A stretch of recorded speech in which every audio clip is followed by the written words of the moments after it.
Hearing impaired students attend this week's Camp Success. And we take a look at our next Trojan profile. Stay tuned. Troy TrojanVision News starts right now. From the High Definition Production Center of Troy University's Broadcast and Digital Network at Troy, Alabama's International University, this is Troy TrojanVision News.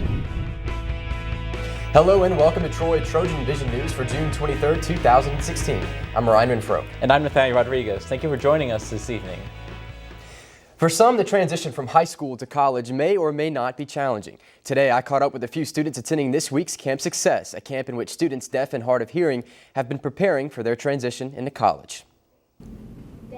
For a week now, Troy University has been the home of a college prep camp for the deaf and hard of hearing, better known as Camp Success. Through the camp, students have spent their week learning more about the transition from high school to college and have sat in on discussions ranging from technology to characteristics of a good student. And when they're not learning more about college life, students learn more about each other. One of the underlying kind of things that happens here is that it also allows these kids to network with other kids that have a hearing loss, because many times they're the only ones in their school that has a hearing loss, and so they get a chance to meet their peers that deal with the same frustrations and struggles that they've had to deal with.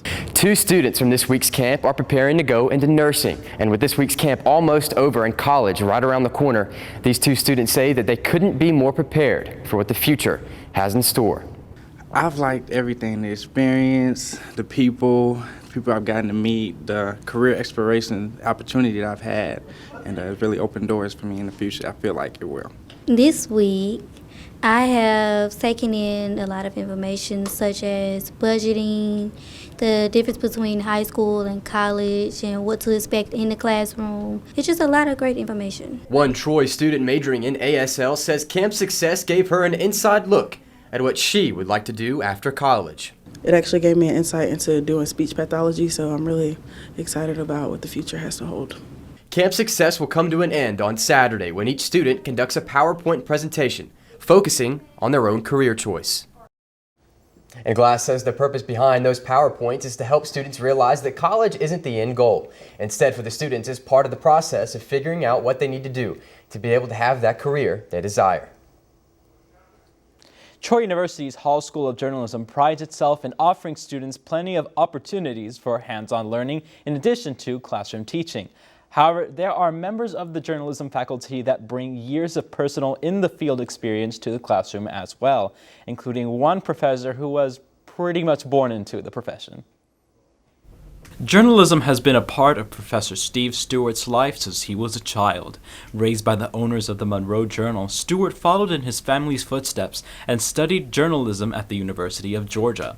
He went on to work for multiple newspapers, including his family's paper and the Decatur Daily. Currently, Stewart teaches multimedia courses here at Troy University and serves as the advisor to the university newspaper, The Tripolitan. Stewart began teaching at the University of Alabama while getting his master's degree. It was there where he realized his fondness of teaching. I also had the opportunity to teach there at Alabama in a college environment. I'd never done that before, and that got me interested in doing teaching as a full-time job. When I first started there, I really didn't have this in mind, but I decided I liked it. Stewart says he enjoys teaching because of the impact he can have on young journalists' careers. My work with students here is very rewarding.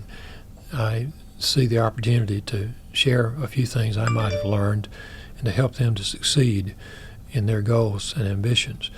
I think I'll be proud to see many of my former students do a lot of good things for the world. Stewart does not know what his plans are after Troy, but he has expressed an interest in returning to the field, should the opportunity present itself. I really miss newspaper work in many ways.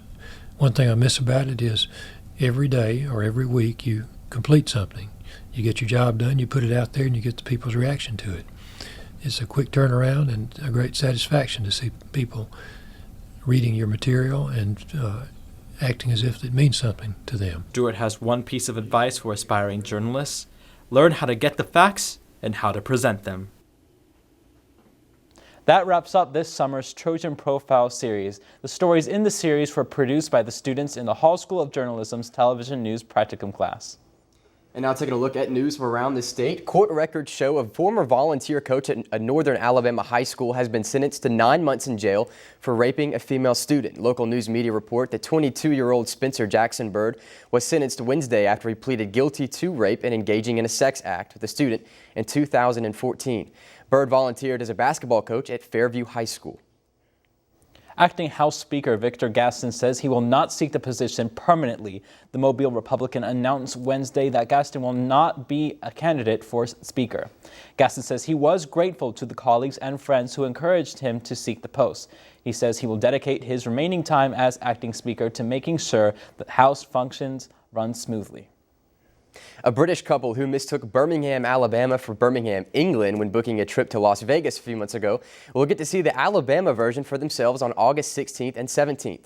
Rochelle Heekin and Ben Marlowe will spend a day and a half in the Alabama city after spending a week in Las Vegas. Heekin had mistakenly booked a surprise trip to Las Vegas for her boyfriend's 30th out of the Birmingham, Alabama airport instead of the one in England.